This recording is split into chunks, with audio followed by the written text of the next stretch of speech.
Primary के छात्र की परीक्षा में कोई फर्क नहीं पड़ता है, पास कर देंगे। पर जो जो ऊंची पदवी जाती जाएगी परीक्षा उतनी ही कड़ी होती जाएगी। तो भगवान के निकटतम पहुंचकर ब्रजबामाओं को उस दिव्य रस की प्राप्ति होने जा रही है। तो भगवान परीक्षण कर रहे हैं, संसार का कोई प्राकृतिक रस तो इनके अंदर नहीं है, संसार की किसी वस्तु की आसक्ति तो इनमें नहीं है। पर गोपियों ने जब सब प्रकार से अपनी परीक्षा दी और कहा महाराज आपके लिए हम सब कुछ त्याग के आ गई हैं, कोई प्रलोभन अब हमको आपसे अलग नहीं कर सकता, आप स्वयं भी हमको अपने से अलग नहीं कर सकते।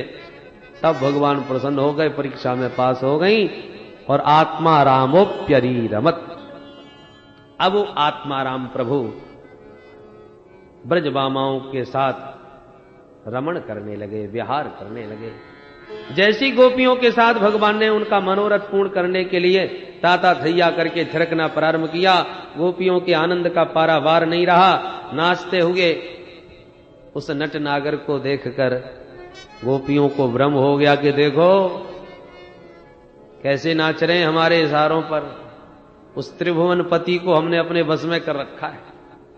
बाहु प्रसार परिरंभ कराल कोरु नीविस्तनालभन नर्मन खाग्रपात श्वेल्यावलोक हसतिर्ब्रज सुंदरीणाम उत्तम भयं रतिपतिं रमयांचकार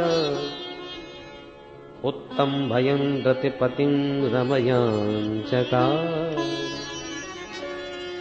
ताता थैया करके थिरक उठे कन्हैया, परंतु जैसे ही कामदेव ने देखा, कामदेव को सबसे बड़ा अभिमान था। भगवान ने चुनौती दी कि आओ तुम भी चले आओ, अब तक तुमने योगियों को समाधि में विचलित किया है, पर मैं योगीराज कृष्ण ब्रज की अनंत ब्रज सुंदरियों के बीच में विहार कर रहा हूं, आओ मेरे मन में कोई विकार पैदा करके दिखाओ। कामदेव ने सारे बाण चला दिए, वशीकरण, उच्चाटन, मोहन, स्तंभन, उद्दीपन, पांचों बाणों का प्रयोग करके देख लिया, पर उत्तम भयं रतिपतिं रमयांचकार। रतिपति कामदेव को भगवान ने पकड़ के ऊपर लटका दिया। उत ऊर्ध्वम स्तंभयन, काम को स्तंभित करके भगवान ने ब्रजबामाओं के साथ विहार किया। लज्जित हो गया कामदेव, चरणों में गिर गया और भगवान को आज कामदेव ने अच्युत नाम दिया। नच्यवती स्वरूपात इति अच्युतः, एक आप ही हो जो अपने स्वरूप से विचलित नहीं हुए, बाकी मैंने सबको नचा दिया, आपके अतिरिक्त कोई नहीं बचा। काम का अभिमान गला, वही पराजित कामदेव भगवान श्री कृष्ण का द्वारका में आके प्रथम पुत्र बना प्रद्युम्न के नाम से। परंतु नाचते हुए श्री माधव का ब्रजबामाओं ने दर्शन किया तो उनको जरा सौंदर्याभिमान जागा। एक गोपी के मन में मान हुआ, बाकी सबको अभिमान हुआ। तो भगवान उस माननी गोपी को मनाने के लिए अपने साथ में लेके बाकी सब गोपियों के बीच से अंतर्धान हो गए। बोल रास बिहारी भगवान की। अंतर्हिते भगवती सहसैव ब्रजांगना। अंतर्हित हो गए। अंतर्हित के दो शब्द अर्थ हैं, अदृश्य हो गए, दूसरा अर्थ अंतर्हित। भगवान गोपियों का हृदय से हित चाहते थे, इसलिए अंतर्हित हो गए। तो अंतः में हित छिपा है जिनका, ऐसे श्री हरि अंतर्हित हो गए। भगवान को न देखकर अपने बीच ब्रजबामाओं को ऐसा लगा जैसे मणिधर सर्प का मणि कोई हरण करके ले जाए या पानी से पृथक मछली हो जाए। विकल हो गई, छटपटा उठी, प्यारे को ढूंढने के लिए चारों तरफ इधर उधर दौड़ने भागने लगी और प्रेम में इतनी पागल हो गई कि वृक्षों से ही पूछने लगी, ए भैया बरगद, ए भैया पीपल, तुम ही बताओ, अपनी विशाल शाखाओं को चारों तरफ से फैला के देखो, हमारे प्राणधन प्रियतम कहां भाग गए। वृक्षों से भला क्या उत्तर मिलता। गोपियां आपस में बोली, देखो देखो कितने निष्ठुर हैं, आखिर के ये भी तो पुरुष जाति के ही हैं, स्त्री हृदय की व्यथा को ये क्या समझेंगे, छोड़ो इनसे बात करना। तुलसी से बात करने लगी, बहन तुलसी, तू तो हमारे प्यारे से बहुत प्रेम करती है, तेरे बिना तो वो भी भोजन तक स्वीकार नहीं करते। बहन जल्दी बता कहां है? तेरा तो नाम ही तुलसी है। तुना विष्णुना लसती शोभती, तेरी तो शोभा ही हमारे गोविंद के पाद पद्मों में होती है। जल्दी बोल। हवा का झोंका आया, तुलसी का पौधा हिल गया। एक गोपी बोली सिर हिला रही है, मैं नहीं बताऊंगी। तो तुलसी को भी खरी खरी सुना दी। हरी बहन इससे तो पूछना ही बेकार था, ये तो हमारी सौत लगती है, ये हमें भला क्यों बताने चले। आगे चलो। कुछ आगे बढ़ी तो एक जगह खूब हरियाली नजर आई, हरी हरी घास। एक गोपी बोली सखी निश्चित कन्हैया यहीं छुपे हैं। क्यों, तुझे कैसे पता? बोले देखो ये पृथ्वी कितनी रोमांच कंटकित हो रही है, ये पृथ्वी की रोम खड़ी हो रही है, माने शरीर इसका पुलकित हो रहा है। हमारे प्राण प्यारे प्रभु के स्पर्श से ही ये इतनी पुलकित हो सकती है, और दूसरा कोई कारण नहीं। अरे बहन पृथ्वी तू बोल, कहां छुपा रखे हैं? तेरी पुलकावली बता रही है कि तेरे पास यहीं कहीं छुपे हैं। तेरा अंग अत्यंत रोमांचित हो रहा है। मानो पृथ्वी ने कहा देवियों ये तुम्हारा भ्रम है, ये जो हरियाली तुम देख रही हो ये तो तुम्हारे श्री कृष्ण के जन्म से भी पहले की है, तुम्हारा ये भ्रम है। गोपियां बोली नहीं नहीं ये हम मानने को तैयार नहीं, हमारे प्यारे का अंग संग हुए बिना तू इतनी रोमांच कंटकित हो ही नहीं सकती। हां ये बात और है कि श्री कृष्ण रूप में न सही तो जब हमारे प्यारे बामन बन के तेरे को नाप रहे थे अपने श्री चरणों से, तब से उनके चरणों का अंग संग पा करके तू पुलकित हो गई। पृथ्वी ने कहा अरे नहीं नहीं बामन जी का भी जन्म नहीं हुआ था, उससे पहले की हरियाली है। तो तीसरी गोपी ने जवाब दिया अरे बामन रूप में न सही तो जब हमारे प्यारे बराह बन करके तेरा उद्धार करने गए थे पानी से, हिरण्याक्ष के चंगुल से, उस समय हमारे प्रियतम का बराह रूप में परिरंभण कर लिया होगा तूने, अंग संग प्राप्त कर लिया होगा, आलिंगन किया होगा, तब से तू रोमांच कंटकित हो रही है, पुलकित हो रही है। किम ते कृतम चित तपोवत केशवांघ्रि स्पर्शोत्सवोत्पुलकितांगरुहैर्विभासि अप्यंग्र संभव उरुक्रम विक्रमादवा आहो बराह बपुस परिरंभणेन। को जड़ को चैतन्य न कछु जानत विरही जन। प्रेमी विरही को बोध नहीं रहता कि मैं किससे वार्ता कर रहा हूं। गोपियां सबको पूछती हुई गोविंद का पता। इत्युन्मत्त वचो गोप्यः, उन्मत्तवत विचरण कर रही। इतना सब ढूंढने पर भी जब प्यारे नहीं मिले, तब गोपियों ने फिर युक्ति से काम लिया। क्या करें? एक बोली चलो लीलानुकरण करते हैं, जैसी लीलाएं प्रभु ने की हैं वैसी हम तो नहीं कर पाएंगे। ऊट पटांग लीला करेंगी तो वो हाथ पकड़ के जरूर कहेंगे ऐसे नहीं ऐसे करो, बस पकड़े जाएंगे। हाँ ये ठीक है। तब तो एक गोपी जसोदा मैया बन गई, एक गोपी कृष्ण कन्हैया बन गई, एक गोपी पूतना बन गई। भगवान ने कृष्ण बनी, गोपी ने पूतना बनी, गोपी को मारने का अभिनय किया। गोपियां सब ताली बजाने लगी, पूतना मर गई, पूतना मर गई, और माधव नहीं आए।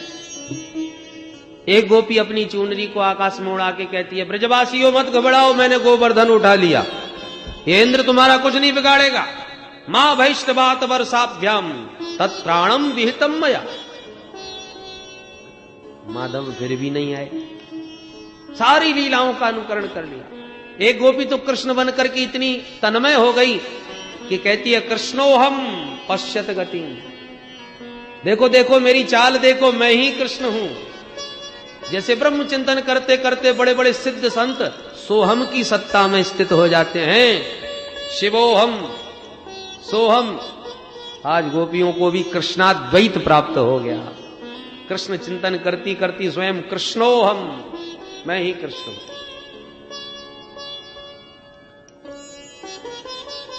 इतने पर भी जब प्रभु नहीं आए, अन्वेषण करती जा रही थी। एक गोपी बोली सखी देखो देखो ये चरण चिन्ह दिखाई पड़ रहे, इसका मतलब इसी रास्ते गए हैं, चलो आगे। आगे बढ़ी तो कुछ फूल बिखरे हुए मिले।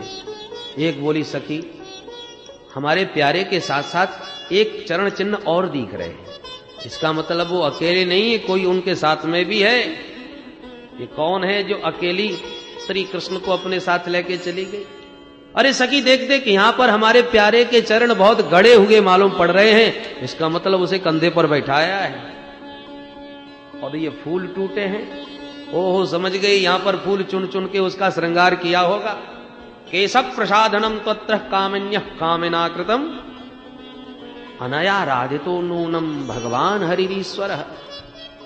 अब तो स्पृहा होने लगी उस गोपी के मन में कि वो कौन है जो उनके साथ में है। तब तक यहां पर श्री सुखदेव जी ने नाम स्पष्ट नहीं किया कि वो एक गोपी कौन थी, पर संतों की मान्यता है वो कोई और नहीं, साक्षात किशोरी जी हैं, श्री राधा रानी हैं। पर सुखदेव जी उनका नाम लेते नहीं। क्यों नहीं नाम लेते? उसके कई कारण हैं। कुछ संत कहते हैं कि भाई सुखदेव जी की इष्ट देवी हैं भगवती रासेश्वरी। इतने रसिक संत हैं श्री सुखदेव जी कि राधे नामोच्चारण मात्र से 6 महीने की समाधि लग जाती है। और सुखदेव जी सावधान हैं परीक्षित को कथा सुनाते हुए, कहीं ऐसा न हो कि राधे कहते ही हम तो 6 महीने के समाधि में चले जाएं और बेचारे 7 दिन के मेहमान परीक्षित अधर्मी लटके रह जाए। इसलिए सजग सावधान होकर के कथा सुना रहे हैं। वक्ता को अपनी मन स्थिति का पता रहता है और वो जानता है कि किस प्रसंग में मैं अतिशय भावुक हो सकता हूं। तो जब उसे लगता है कि मैं बहुत ज्यादा भावुक हो जाऊंगा तो फिर वो उस प्रसंग को थोड़ा दाएं बाएं करके निकल जाता है, बहुत उसके गहराई में नहीं जाता। क्योंकि वक्ता यदि डूब गया तो श्रोता फिर बैठे रह जाएंगे, कथा कैसे कह पाएगा। एक बार धर्म सम्राट श्री स्वामी करपात्री जी महाराज वृंदावन में गोपी गीत पर कथा कहने के लिए पधारे तो जयति तेधिकम प्रथम श्लोक बोला गोपी गीत का, और उस श्लोक के भावों में ऐसे डूब गए कि श्लोक बोलने के बाद एक शब्द भी व्याख्या नहीं कर सके। ऐसा प्रेम उमड़ा कि एक श्लोक कह करके ही कथा को विराम दे दिया और उस दिन कथा ही नहीं कह सके। ऐसा संतों ने हमको बताया। तो वक्ता यदि अत्यंत भाव में डूब जाए तो वाणी फिर साथ छोड़ देती है और उस समय कथा कहना कठिन हो जाता है। तो सुखदेव जी जानते हैं कि रासेश्वरी के प्रेम में मेरी क्या स्थिति होती है। यदि वो स्थिति हो गई तो परीक्षित को कथा कैसे सुना पाऊंगा, इसलिए रासेश्वरी का नाम लेते नहीं। पर नाम तो लिया है, संकेत तो दिया है, स्पष्ट राधा कह के न सही, अन्य शब्दों के द्वारा। जैसे यहां जो गोपी साथ में गई है वो चलते चलते बोली, प्यारे मैं तो बहुत थक गई, अब चलते चलते अब आगे नहीं चला जाता। न पारे हम चले तुम नय माम यत्र ते मनः, अब तो आप ही कुछ करो, मेरे से नहीं चला जाता। भगवान बोले स्कंध आरूह्यता, मेरे कंधे पर बैठ जाइए। ठीक है। और जैसी किशोरी जी ने कदम उठाया कंधे पर बैठने के लिए, भगवान कृष्ण वहां से भी अंतर्धान हो गए। तो सुखदेव जी यहां पर लिखते हैं सा बधूरन्वतप्यत, वो बधू भी एकदम संतप्त होकर के विरह में मूर्छित होकर गिर पड़ी। अब बधू कह करके यहां संकेत दिया। अन्य शब्दों से वर्णन कर रहे हैं, राधा नाम नहीं ले रहे। क्यों भाई? जो वस्तु जितनी कीमती होती है ना, उसे उतना ही संभाल के रखा जाता है। घर में आपने बहुत बढ़िया कोठी बनाई तो आने वालों को घुमाते हैं, दिखाते हैं, ये हमारा ड्राइंग रूम, ये बेडरूम, ये किचन, सब दिखाएंगे, पर ये किसी को नहीं बताएंगे कि ये हमारी तिजोरी है, इसमें ऐसे चाबी फिट होती है, चाबी यहां रखते हैं, इतना इसमें माल है। ये बताएगा कोई? अरे ये तो बहुत अंतरंग लोग होते हैं, उन्हीं को बताया जाता है, हर किसी को थोड़ी दिखाते फिरते।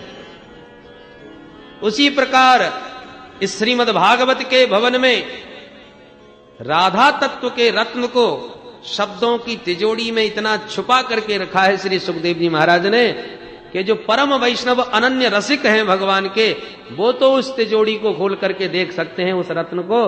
बाकी हर किसी की आंखों के सामने आने वाला रत्न नहीं है, ये हर किसी को नहीं दिखाया जाता। बोलो राधे राधे। परंतु अन्वेषण करती जो गोपियां आ रही थीं, उन्होंने जब किशोरी जी की वो अवस्था देखी तो स्पृहा समाप्त हो गई। उस ब्रज गोपी की व्यथा को देखकर, विकलता को देखकर सब गोपियां उसके विरह में उसका साथ देती हुई किशोरी जी को संभाल करके, उठा करके सब गोपियां वापस अब यमुना तट पर आईं और यमुना के तट पर मिल करके सब गोपियों ने बड़ा ही मधुर गीत गाया और कहा, बहन यदि इस गीत को सुन के भी गोविंद नहीं आए तो अपनी यमुना जी के जल में ही अपना विसर्जन कर दें, क्योंकि प्रभु को गीत बहुत अच्छा लगता है। इसलिए आओ एक बार मिलकर के गाएं। यह गीत भागवत का सबसे सुंदर गीत है। आइए इसका श्रवण करें। सब गोपियां मिलके गा रही हैं। गोप्य ऊचु जयति ते दिकम जन्मना प्रजा त्रयत इंद्रिया शाश्वत ही दैत दृश्यता देचुता बुका स्वयंवृता त्वां विचिन्वते सर्वदासये साधुजात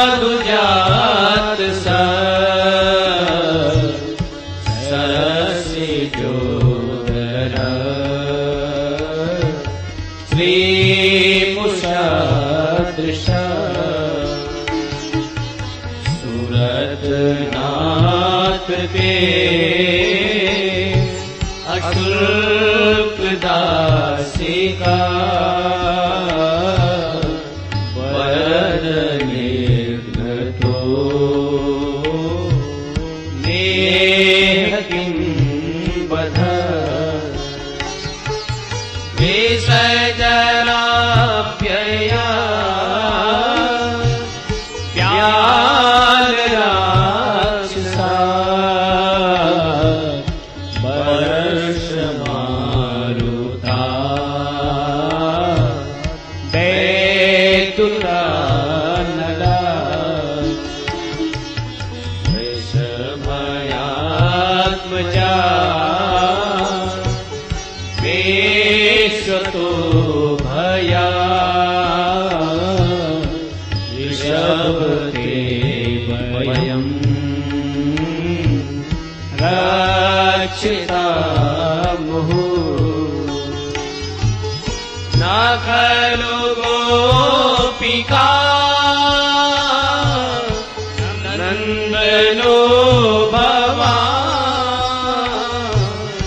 अखिल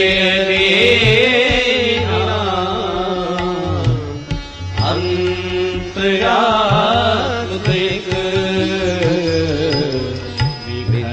विघर्षार्थ तो विश्वगुप्त ये सकलदेवा चात्वतांकुले विरचिता भयं वैष्णधुर्यते चरणवीयुषा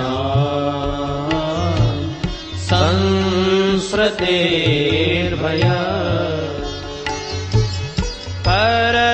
करसरोरुहं कान्तकामदम् शिरसि देना श्रीकरगृहम् व्रजजनातिहं वीरयोषिता द्विज जन स्मय वंसन स्मित भज सखे भव किंकरी स्मनो जलरुहाननम् चारुदर्शय प्रणत देहिना पापकर्षणम्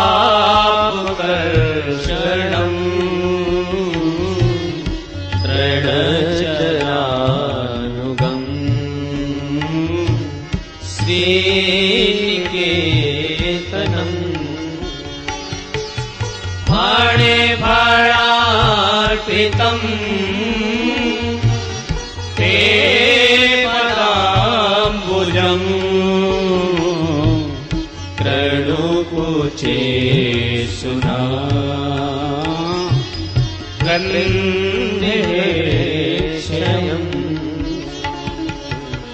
मधुरया गिरा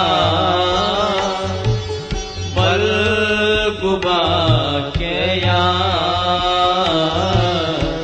बुधमनोज्ञया पुष्करेक्षण विधिकरी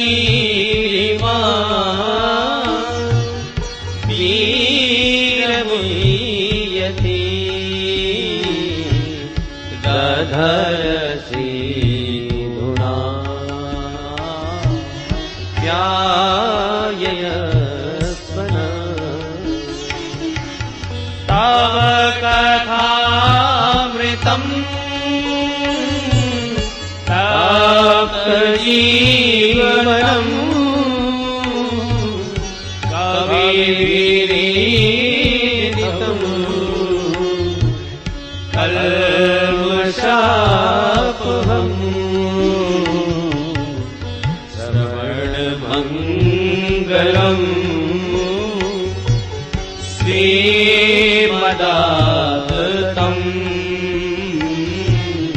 भुवि गृह्णन्ति ते भूरिदा जना भुवि गृह्णन्ति ते भूरिदा जना। बोल राज बिहारी भगवान की। बड़ा ही प्यारा ये दिव्य गीत है। गोपियां कहती हैं, प्रभु तब जन्मना ब्रजः वैकुंठात् अधिकम जयति। प्यारे, जब से ब्रज में आप पधारे हो, आपका प्राकट्य हुआ है, तब से इस ब्रज भूमि की महिमा वैकुंठ से भी अधिक हो गई। अब तक लोग वैकुंठ भाग रहे थे, पर जब आप ब्रज में आ गए तो लोग वैकुंठ छोड़ के वृंदावन भागने लगे, क्योंकि वैकुंठ में कोई पहले तो पहुंच नहीं सकता, पहुंच भी जाए तो आपके दर्शन के लिए बड़ी लंबी लाइन लगानी पड़ती है। और इस वृंदावन में किसी लाइन में लगने की जरूरत नहीं। किस गोपी के सामने नाचते मिल जाएं, कब गायों के पीछे जंगल में भागते मिल जाएं, कोई पता नहीं। सबके लिए सुलभ हैं। अरे जब पशुओं को, गायों को, वानरों को सुलभ हो रहे हैं तो मानवों को सुलभ क्यों नहीं होंगे। इसलिए आपकी महिमा से आज ब्रजमंडल की भी अद्भुत महिमा हो गई। अरे औरों की तो चले क्या, ऐश्वर्य की अधिष्ठात्री देवी भगवती लक्ष्मी इंदिरा अत्र सस्वत सहते। लक्ष्मी कभी एक जगह टिकती नहीं, बहुत चंचला है, परंतु वो चंचला चपला ब्रज में आकर अचला हो गई।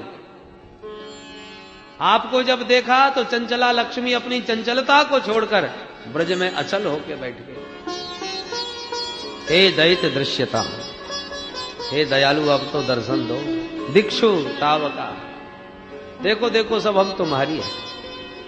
अरे प्रतिज्ञाएं तो बड़ी लंबी लंबी करते हो कि एक बार जो मेरा हो जाए उसको मैं सब प्रकार से अभय कर देता हूं, आज हम सब प्रकार से तुम्हारी होकर के भी वन वन भटक रही हैं, क्या ये तुम्हें दिखाई नहीं पड़ता? दिक्षु तावका तावका त्वदीया, अपनी आंखों से देखो हम तुम्हारी होके भी वन वन भटक रहे हैं। ये क्या तुम्हें अच्छा लग रहा है? तुम्हारे होने पर भी कोई जीव भटकता रहे, ये क्या आपके स्वरूपानुकूल है? क्या आज अपनी सारी प्रतिज्ञाएं भूल गए? यदि कहो कि क्यों भटक रही हो, तो प्यारे प्राणों से पृथक भी कोई रह सकता है क्या? आप हमारे प्राण हो, त्वयि धृता शव। अरे हमें लेने के लिए यमराज भी आते हैं, पर हमारे हृदय भवन में ढूंढ ढूंढ के चले जाते हैं, उन्हें प्राण रूपी पक्षी मिलता ही नहीं, क्योंकि हमारा प्राण पक्षी तो आपके पिंजड़े में कैद है। यमराज आके क्या करेगा? त्वयि धृता सबस त्वां विचिन्वते, इसलिए अपने प्राण रूपी पक्षी को पाने के लिए आपके पीछे भाग रहे हैं। आप तो हमारे प्राण प्यारे हो, और यदि तुम्हें मारना ही था तो फिर इतनी बार हमको बचाया क्यों? यदि आप मारना चाहते तो अब तक तो हम कब की मर गई होती। अरे आपको कलंक भी नहीं लगता? मारने वाले तो बहुत आए हमको, कितने बड़े बड़े असुर नहीं आए, परंतु रक्षिता मुह, उन असुरों को मार मार के बार बार आप ही हमको बचाते रहे। क्या इसी दिन के लिए बचाया था हमको? असुरों के प्रहार से बचाकर आज अपने बिरहासुर में मारोगे? ये तो वही हालत हो गई जैसे कोई बकरे को खूब बढ़िया बढ़िया खिलावे, बड़े बड़े हिंसक जानवरों से अपने बकरे की रक्षा भी करे, और एक दिन खुद ही अपने हाथ से तलवार चला जाए। क्या इसी दिन के लिए ये बलिदान करने को तुमने बकरे को इतना खिलाया पिलाया था? विष वृक्षों भी संवर्ध्य स्वयं न क्षेतुमर्हति, अपने हाथ का बोया हुआ विषैला वृक्ष भी कोई अपने हाथ से काटता नहीं है। आपके द्वारा रक्षित हैं और आप ही हमें मारोगे? अरे मारना कोई हथियारों से ही नहीं होता। हमको अपनी बंसी बजा के बुलाया, आपके दिव्य मुख कमल की मुस्कान को देखने पाने के लिए हम दौड़ी भागी दीवानी चली आई। आपके विशाल जो नेत्र हैं वो सर्द के सरोवर में विकसित सरस्वती के सौंदर्य को भी हरण करने वाले हैं।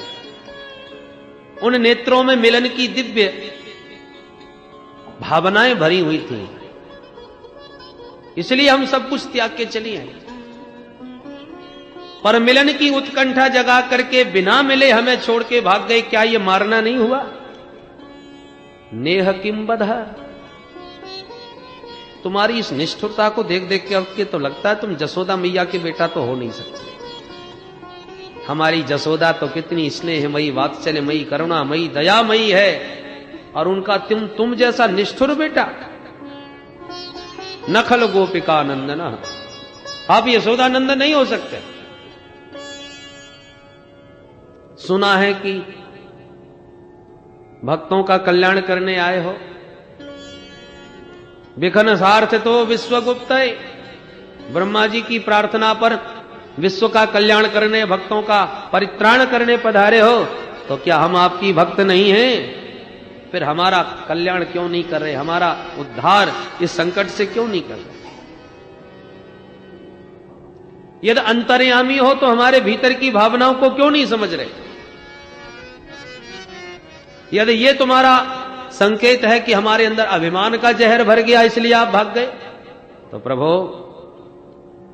आपके श्री चरणों में तो विश्व वमन कराने की अद्भुत शक्ति है। सारे ब्रजमंडल ने अपनी आंखों से स्पष्ट देखा था। वो कब? फाणे फाणार्पितम ते पदाम्बुजम् प्रणोमुचे सुना कृंदक्षयम्। काली की फनाली पर जब ताता थैया करके थिरके आप, तो उस विषधर का समस्त विष वमन करा दिया आपके इन चरणों ने।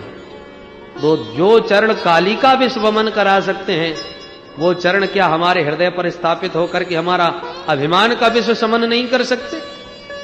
अरे हमारे भीतर भी काम रूपी काली नांग घुसा बैठा है, दुर्वासनाओं का विष बमन कर देता है।